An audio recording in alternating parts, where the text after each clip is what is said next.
Selamat pagi anak-anak. Pagi, Bu. Pagi, Bu. Baik, sekarang sebelumnya rapikan tempat duduk kalian masing-masing. Dan yang di atas meja hanya ada alat tulis dan buku tulis saja ya. Selebihnya dimasukkan tas terlebih dahulu. Baik, sudah bersih, sudah rapi. Sebelum kita mengawali kegiatan pembelajaran pada pagi hari ini, alangkah baiknya kita berdoa menurut agama dan kepercayaan kita masing-masing. Berdoa mulai. Berdoa selesai. Baik, pada pagi hari ini sebelum memasuki materi, Ibu akan presensi terlebih dahulu ya. Siapa yang tidak hadir pada pagi hari ini? Ibu rasa hadir semua ya. Baik, pada pagi hari ini kita akan memasuki materi tentang kesehatan dan keselamatan kerja.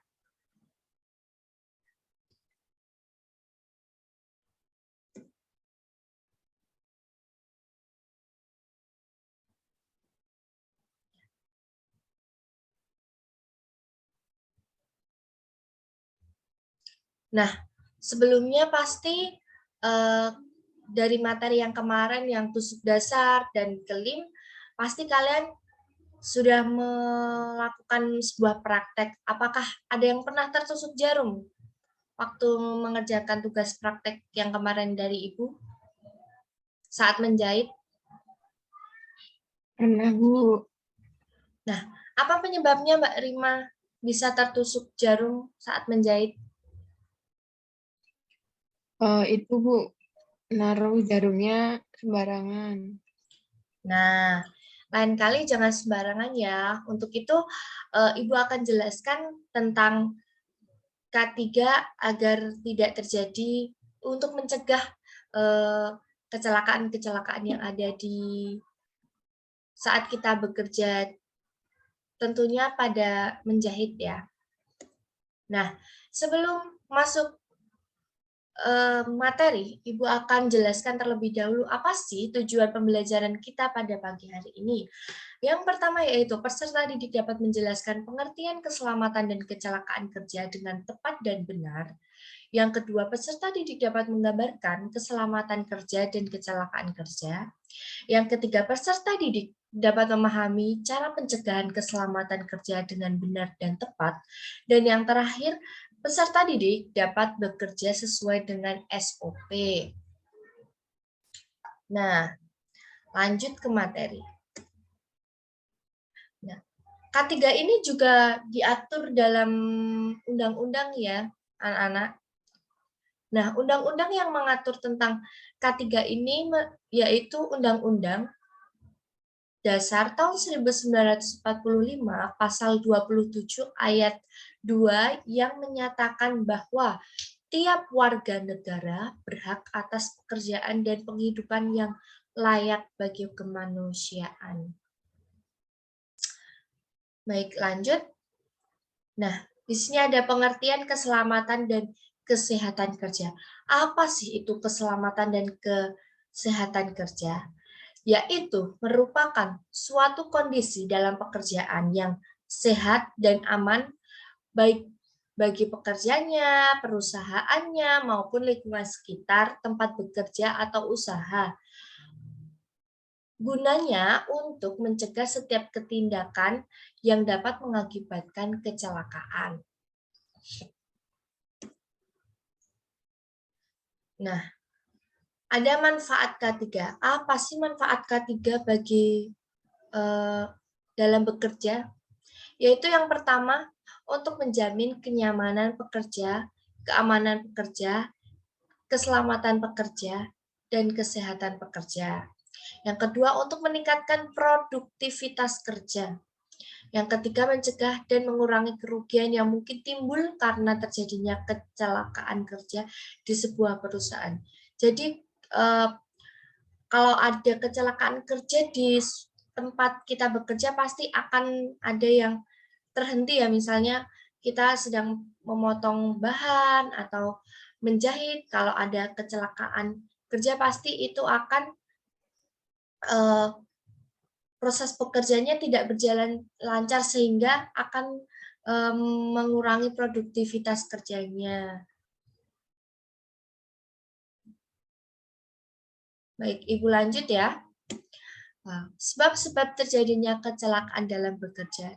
Jadi dalam kecelakaan kerja itu terdapat banyak sebab-sebab. Yang pertama yaitu hazard atau sumber bahaya, yang kedua danger yaitu tingkat bahaya, yang ketiga risk, yang keempat insiden, dan yang kelima adalah accident. Lanjut, apakah ada yang mau membantu Ibu membacakan? Mungkin Mbak Rima atau Mbak Nurkoiria? Bantu Baik, Ibu membacakan. Saya, Bu. Faktor-faktor yang mempengaruhi kecelakaan kerja. Yang pertama adalah faktor manusia, faktor material, faktor peralatan, faktor lingkungan kerja, dan faktor proses. Itu saja, Bu. Baik, terima kasih ya. Nah, jadi faktor-faktor yang mempengaruhi kecelakaan kerja itu terdapat 5 faktor. Faktor manusia. Biasanya kalau faktor manusianya itu mungkin kita sedang tidak sehat, terus jadinya dalam bekerja kita jadi kayak lemes, gitu. Faktor material. Kadang ada bahan-bahan yang kita gunakan itu ada bahan-bahan yang cacat, sehingga juga sangat mempengaruhi kecelakaan dan produktivitas saat kita bekerja juga. Faktor peralatan, biasanya kadang ada mesin yang rusak, terus kabel-kabel yang mungkin salurannya terputus, atau kadang kabelnya ada yang terbuka, jadi sangat bisa terjadinya kecelakaan kerja. Baik, Ibu lanjut. Ada kerugian akibat kecelakaan kerja. Nah, di kerugian kecelakaan kerja ini dibedakan menjadi dua, yaitu kerugian langsung dan kerugian tidak langsung. Apa sih bedanya kerugian langsung dan kerugian tidak langsung itu? Nah, kerugian langsung merupakan kerugian yang terjadi langsung pada pekerjanya. Contohnya misalnya tertusuk jarum, begitu, terus terpotong kena gunting, terus mungkin kena aliran listrik, seperti itu. Nah, sedangkan kerugian tidak langsung itu seperti apa? Kerugian tidak langsung itu contohnya seperti terhentinya proses produksi, 2 penurunan jumlah produksi, 3 klaim atau ganti rugi, 4 penurunan citra dan kepercayaan konsumen. Jadi kerugian tidak langsung itu yang bukan secara langsung terkena pekerjanya. Jadi misalnya kita membuat suatu produk dan produknya itu mungkin ada sebagian yang mencatat. Nah, seperti itu contoh kerugian tidak langsung. Jadi kan kalau misalnya produk-produk yang kita bikin ada suatu cacat atau kurang baik, pasti ada konsumen yang komplain. Nah, seperti itu ya contoh kerugian tidak langsung. Sebelum Ibu lanjut, apakah ada yang mau ditanyakan?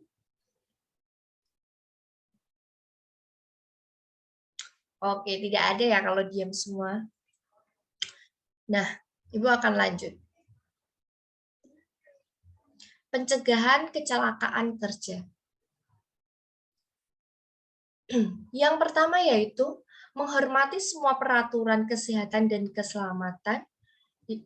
Yang kedua yaitu mengidentifikasi potensi risiko atau bahaya yang ada di lingkungan kerja.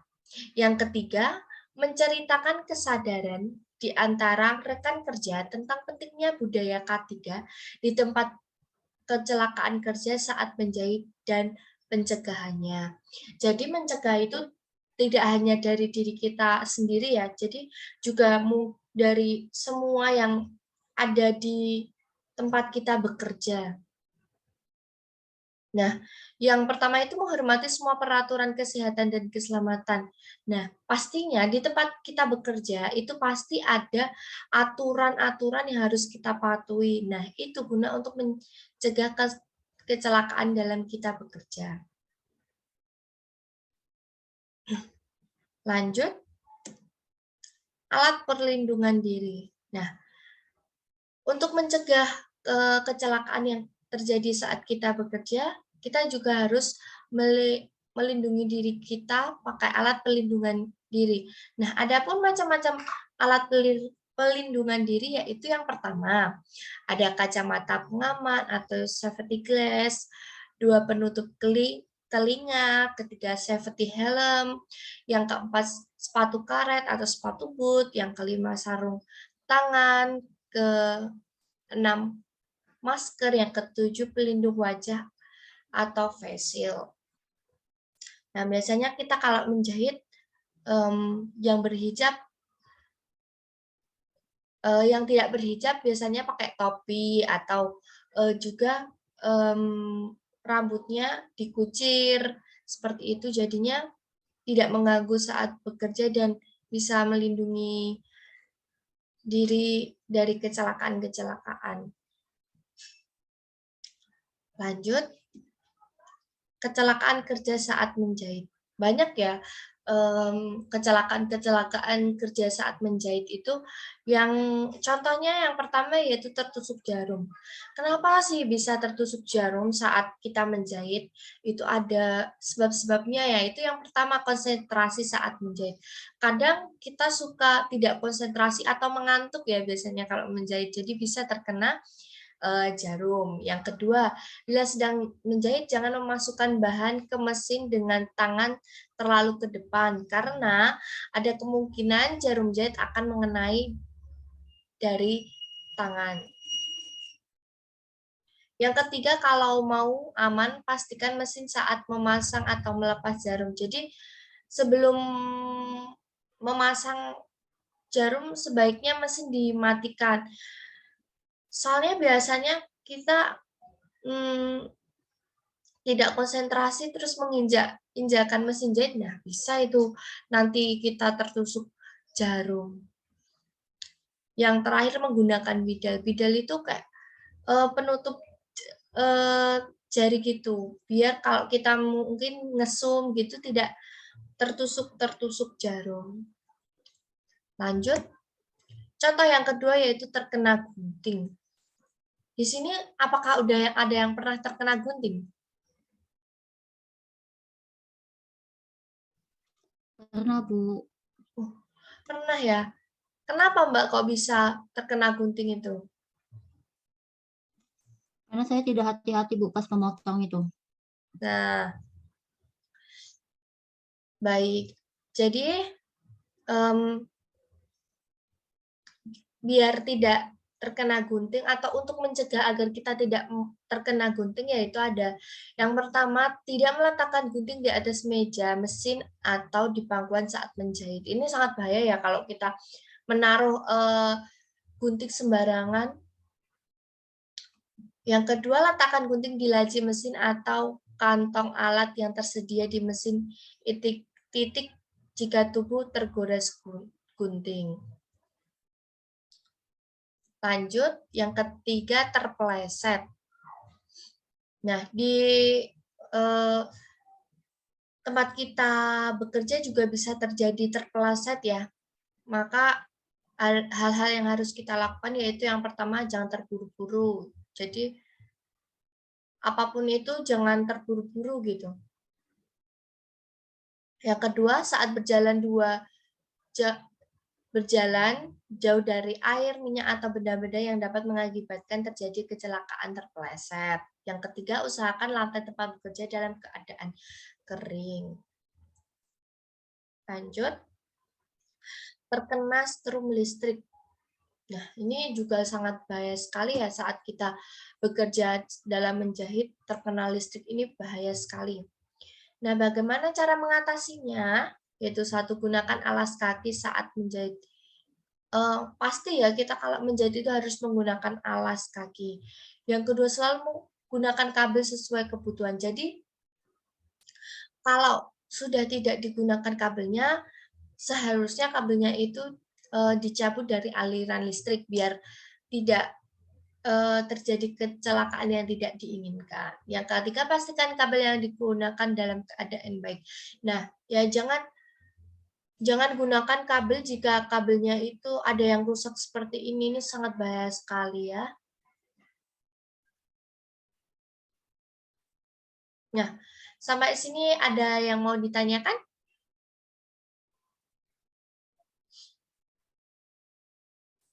Kalau tidak ada yang ditanyakan, Ibu akan bertanya.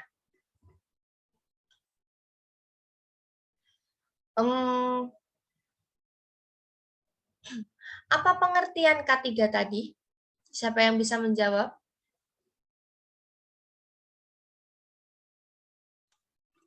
Saya, Bu. Baik, apa Mbak Nur Khairia? Pengertian ketiga adalah suatu kondisi yang sehat dan aman saat bekerja dari pekerja, perusahaan, dan lingkungan sekitarnya untuk mencegah kecelakaan dalam bekerja. Mungkin itu saja, Bu. Baik, betul sekali ya. Jadi Mbak Nur Khairia tadi memperhatikan saat Ibu menjelaskan. Ibu akan bertanya lagi, apa perbedaan kerugian tidak langsung dan kerugian langsung? Siapa yang bisa menjawab? Saya, Bu, bisa, Bu. Ya, apa Mbak Rima? Kerugian langsung itu merupakan kerugian yang dialami langsung oleh pekerja. Kalau kerugian tidak langsung, kerugian yang tidak dialami langsung oleh pekerja, melainkan pada proses produksi. Oh, baik. Jadi Mbak Rima juga memperhatikan Ibu saat menjelaskan. Baik, berarti semua anak-anak sudah paham ya tentang materi yang Ibu sampaikan pada hari ini? Sudah, Bu. Paham-paham ya? Nah, Ibu akan jelaskan lagi penerapan K3 dalam menjahit. Nah, apa sih penerapan K3 dalam menjahit itu? Yang pertama, upaya pencegahan dengan pengendalian bahwa yaitu pemantauan dan pengendalian kondisi tidak aman di tempat kerja dan tindakan tidak aman. Yang kedua, upaya pencegahan kecelakaan kerja melalui pembinaan dan pengawasan, yaitu dengan pelatihan dan pendidikan K3, konseling dan konsultasi tentang penerapan K3, dan pengembangan sumber daya yang berkaitan dengan peningkatan K3. Yang ketiga, upaya pencegahan keselamatan kerja melalui sistem manajemen, yaitu dengan prosedur dan aturan K3 yang menyediakan sarana dan prasarana K3, serta penghargaan dan sanksi terhadap penerapan K3. Sebelum Ibu akhiri, adapun kesimpulan kegiatan materi pada pembelajaran kita pagi hari ini, yaitu yang pertama, pentingnya memperhatikan keselamatan kerja supaya terhindar dari kecelakaan kerja yang tidak diinginkan. Yang kedua, pastikan selalu bersikap tenang saat melakukan pekerjaan menjahit, merawat dengan baik alat-alat yang diperlukan untuk proses produksi, pakaian, serta menjaga lingkungan kerja agar tetap nyaman. Yang ketiga, bersikap tenang dan serius sesuai prosedur kerja, tidak terhindar dari bahaya yang mengancam keselamatan kerja. Yang keempat, saat menjahit, kenakan pakaian kerja yang simpel dan tidak ribet seperti celemek, ikat rambut yang panjang. Kelima, bekerjalah di ruang yang cukup cahaya dan ventilasi. Yang keenam, saat bekerja usahakan untuk menjaga kebersihan tangan dan posisikan bagian tubuh Anda bekerja dalam keadaan tegak. Nah, sudah tidak ada yang ditanyakan ya?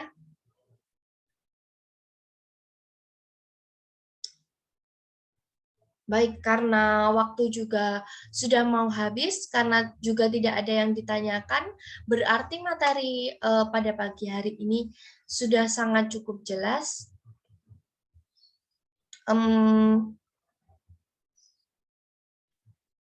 Untuk minggu depan akan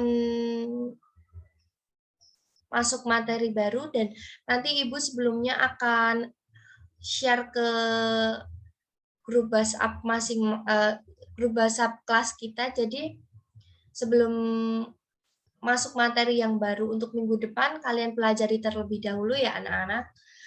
Karena waktu juga sudah mau habis, materi pada pagi hari ini Ibu cukupkan sekian.